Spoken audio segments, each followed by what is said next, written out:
بسم اللہ الرحمن الرحیم۔ السلام علیکم۔ اس دن جب گلی میں کھڑا تھا تو ایک لڑکا ایک گھر کے باہر بار بار چکر لگا رہا تھا۔ میں نے اس سے جا کے پوچھا، بھائی کس کی تلاش ہے؟ تو اس نے کہا، کسی کی نہیں، بس ایک دوست نے ادھر آنے کا وقت دیا، وہ ابھی تک آیا نہیں۔ خیر، میں اس بات کی سن کے گھر چلا گیا اور کچھ لمحوں بعد اچانک سے نکلا تو میں نے دیکھا اسی گھر سے ایک لڑکی سر جھکائے تیزی سے باہر آئی اور جلدی سے اس لڑکے کو ایک لفافہ دے کر گھر بھاگ گئی۔ لڑکا وہ لفافہ لے کر بہت ہی مسکرایا اور اسے دل سے لگاتا ہوا وہاں سے چل دیا۔ میں اپنی بری عادت کے مطابق تحقیق کرنے کے لیے اس کے پیچھے چل دیا۔ وہ لڑکا ایک درخت کے نیچے جا کر رکا اور اس نے اس لفافے کو کھولا جس کے اندر سے ایک صفحہ نکلا۔ اس نے اس صفحے کو کوئی 3 سے 4 بار چوما اور اپنی آنکھوں سے لگایا اور پڑھنے لگا۔ میں دور سے اس کے چہرے کو اور حرکات کو دیکھ رہا تھا اور اپنی قیاس آرائیوں میں مصروف تھا۔ اچانک سے دیکھا لڑکے نے آسمان کی طرف سر اٹھایا اور بے ہوش ہو کے گر پڑا۔ میں بھاگتے ہوئے اس کے قریب گیا اور اس کے ہاتھ سے وہ ورق لے کر تجسس سے پڑھنے لگا۔ یہ ایک خط تھا جو اس لڑکی نے اپنے اس عاشق کو لکھا۔ خط: السلام علیکم، اے وہ نوجوان جس نے ابھی اپنی ماں کی گود سے باہر قدم رکھا ہے اور اس کی تربیت کرنے پر تھوک ڈالا ہے۔ میں مانتی ہوں تیری سوچ کے مطابق جس محبت کا دعوے دار ہے وہ سچی اور پکی ہے اور تو اس کو پایہ تکمیل تک پہنچانے کے لیے وفا بھی کرے گا، کیونکہ اس محبت کا آغاز نظر سے ہوا تھا اور انجام جسم کے ملنے پر ہوگا۔ کیونکہ میری ماں نے اپنے بیٹے عبدالرسول کو ایک دن کہا تھا، بیٹا یہ نظر ابلیس کے تیروں میں سے ایک ہے اور جب یہ تیر چلتا ہے نا، اس کی طاقت کبھی کبھی پورے خاندان برباد کر دیتی ہے اور پھر جب اس کا بدلہ مڑتا ہے تو لفظ عزت بھی سر جھکا کر انسانوں کی بستی سے نکل جاتا ہے۔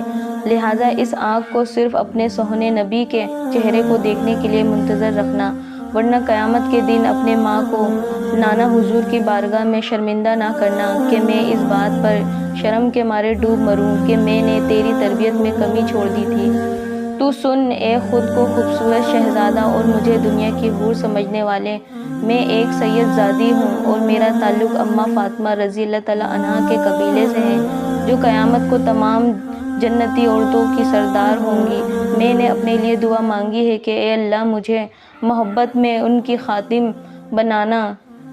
تو خود فیصلہ کر، اگر میں تیری محبت میں مبتلا ہو جاؤں تو خادمیت تو کیا مجھے جنت کے قریب بھی نہیں آنے دیا جائے گا۔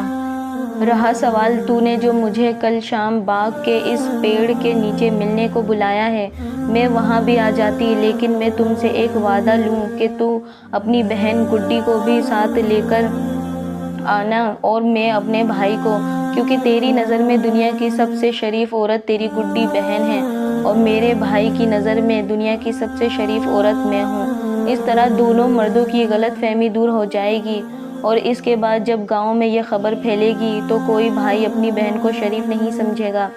اس طرح آئندہ محبت کرنے والوں پر ہمارا احسان رہے گا کہ یا تو وہ اس گناہ سے ہماری وجہ سے دور رہیں گے یا انہیں ہر طرح کی آسانیاں ہو جائیں گی۔ رات کے تیسرے پہر کوئی بھائی اپنی بہن کو کسی باغ کے پیڑ کے نیچے ملنے سے نہیں روکے گا۔ پھر جب یہ گناہ اتنا عام ہو جائے گا تو لفظ غیرت کی تعریف بھی سب کو سمجھ آ جائے گی کہ اپنی بہن کی طرف کسی کی نگاہ نہ اٹھنے دینا غیرت نہیں، بلکہ اپنی نظروں کو کسی کی بہن کی طرف بڑھنے سے روکنے کا نام غیرت ہے۔ اور اگر تو اس فلم یا ڈرامے کی بات کرتا ہے جس کو دیکھ کر تو نے مجھے خط لکھا تو ٹھیک ہے، میں اسی طرح اسی لباس میں تجھے ملنے چلی آتی ہوں، مگر تیری آواز نے میرا بدن نوچا تو ناراض نہ ہونا کہ اس طرح کا ظاہری حسن لطف سے لبریز موقع دنیا کا ہر مرد چاہتا ہے۔ تو میری بات کو سمجھ تو رہا ہے نا کہ میرا بھائی خدا گواہ ہے وہ کردار کا بہت پکا ہے، اس کا بھی تو حق بنتا ہے کہ وہ عشق کے کچھ لمحے گزارے، وہ بھی تو جانے عشق کا لطف کیا ہے۔ کسی کو ایک انگلش جملہ بول